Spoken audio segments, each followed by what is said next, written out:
Good morning, YouTube. Welcome to another episode of Life of Brian. Heading to lunch with the boys today, and we are heading to Pacha Nikkei. Not sure how to pronounce that, but it is a Peruvian and Japanese fusion.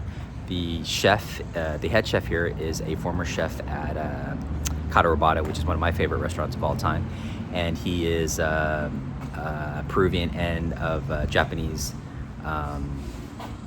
descent, ancestry. So very authentic flavors going on in the kitchen, and the place has great reviews. I love Japanese food, obviously. I have been to Cusco, so I've had some authentic Peruvian food. So I'm interested in checking this place out and see how everything looks and tastes. So come along, guys.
Hey guys, so for those of you who are super observant out there, you may notice that even though I'm back at Pacha Nikkei, I'm shooting this on a different day, and my boys are not with me because I think it was actually a week ago when we came to have lunch. They had actually been broken into the previous night and they were closed for lunch, which is very unfortunate. But they're open for dinner, but obviously we cannot come back for dinner, so I'm back for lunch without the boys this time, but to try out the Pacha Nikkei, Peruvian and Japanese cuisine. Again, I've been to both Japan and Peru, so I'm very interested in seeing how this tastes. The chef is a former chef at Kata Robata, and also is Peruvian and Japanese, so I think that should be as authentic as it gets. But the menu, as you guys may have gotten a sense of when I was filming, is pretty gigantic. They have lunch specials, they have bento boxes, they have maki rolls, they have hot plates, small plates. They have a huge ceviche menu.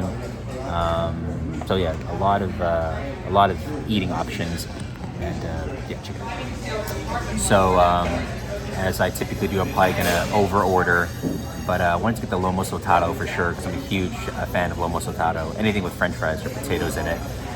They also have I'm gonna try one of their maki rolls, and I'm probably gonna try their lobster ceviche, since on the menu it says it's award-winning. So definitely gonna try that out to see if that's good. But order about 3 or 4 dishes and see how everything tastes. But yeah, the reviews on this place look really good, and anything slightly related to Kata Robata I typically like. So I'm pretty excited to try out this place. So the king crab California roll just came out, along with the lobster ceviche. They said there's some sort of foam on top, and they recommended eating it with a spoon, which I had no idea it would look like this, but they said it's award-winning, so excited to try it. Okay, we are going to try the king crab California roll first. Looks like a pretty standard California roll, but instead of imitation crab, it's real, well, hopefully real king crab.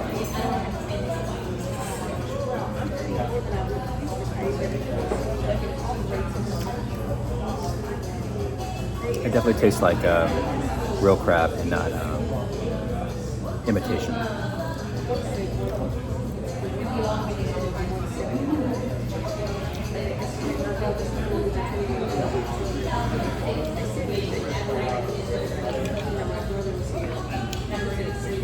Now we're going to try the award-winning lobster ceviche. Okay, so underneath the foam there is lobster, I'm sure you guys can see.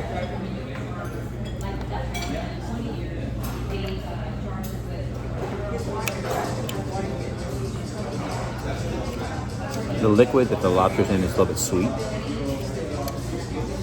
and it looks like there's some sort of corn or corn-like vegetable with the lobster.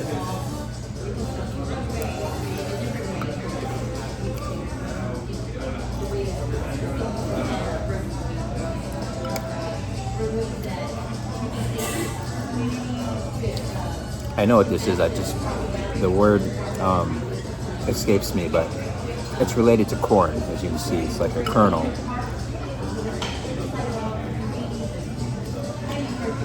I remember eating a lot when I was in Cusco many years ago. It's good. It's refreshing. It's light. The lobster's fresh. The liquid, again, is kind of a sweet, a little bit sour.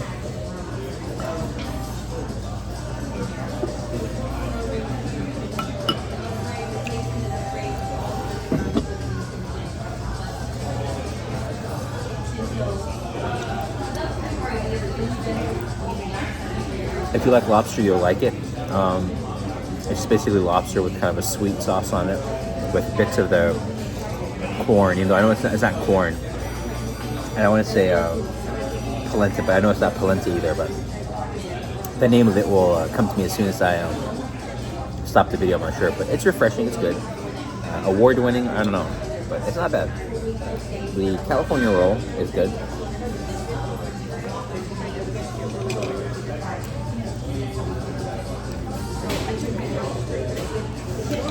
The real star, I hope, will be the lomo saltado. Fingers crossed.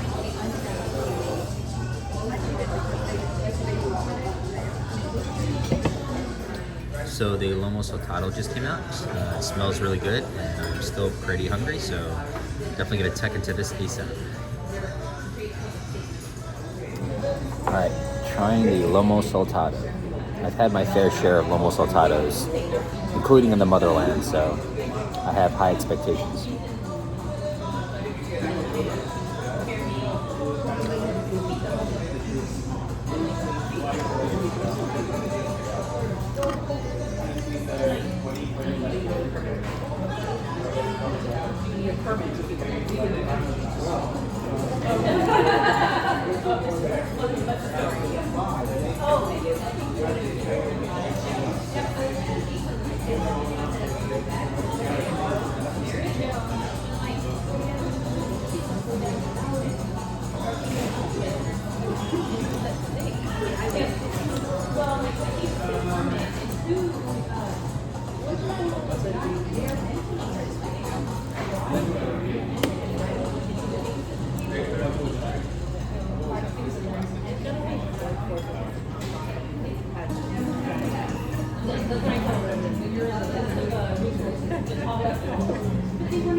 Okay, initial thoughts. So,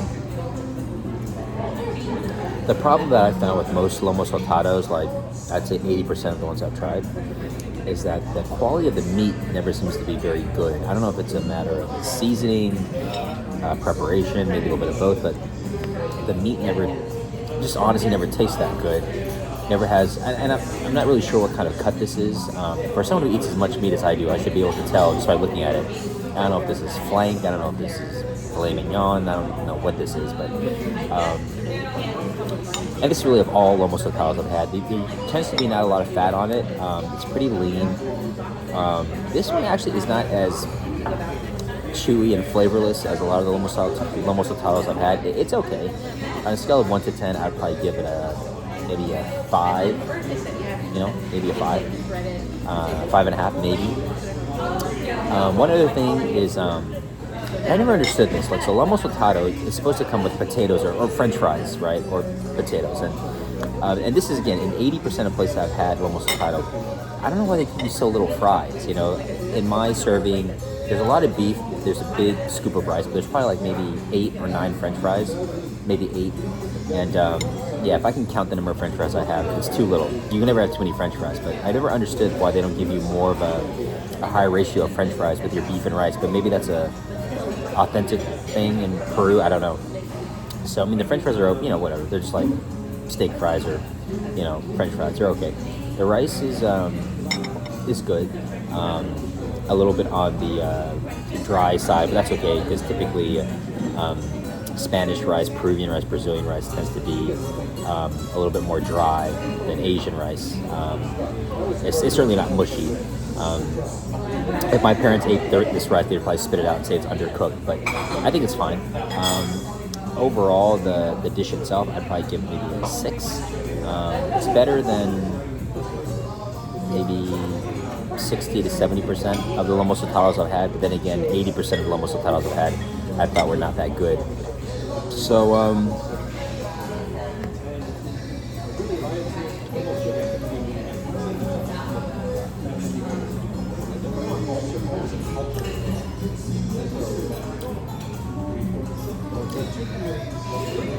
I know it says it in the menu what kind of beef this is, but if you guys know off the top of your head, comment below, let me know. Sauce is good. It's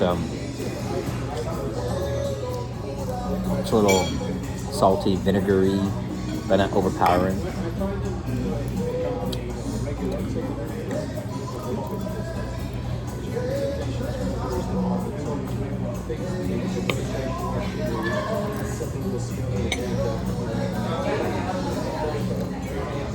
You definitely have to dip your beef in it because the beef by itself doesn't have a lot of flavor. But yeah, it's not bad. So I just finished my lunch, guys, at Pacha Nikkei, and I would give it a 6 out of 10. Again, just above mediocre. Service was very friendly, very fast. The king crab maki was, you know, pretty much what you would expect. The lobster ceviche was good, but nothing to write home about. And the lomo saltado was decent. So, yeah, would I be back? If someone invited me or told me to go because they went to try it, I would have no problem going. But by myself, I probably would not come back because there's nothing that blew me away, nothing that was, you know, super unique or something that I couldn't get anywhere else. But again, if someone was really adamant on trying it themselves or wanting me to go, I would definitely come back with them. But just by myself, probably not. 6 out of 10 on the Life of Brian Eat scale. So come check it out, guys, if you haven't had any Peruvian Japanese fusion cuisine. It's definitely worth trying at least once, I think. Maybe you guys, again, I ordered 3 things. They have a huge menu, but I think I got kind of 1 out of every large genre and category. So I think I would have hit on something super good if it was there. But come check it out for yourself if you're interested. And hope you guys like the video. Give it a thumbs up, like, subscribe, comment below, like the video. And thank you so much for all the support so far, and hope to catch you guys in the next video. Thank you. Bye-bye.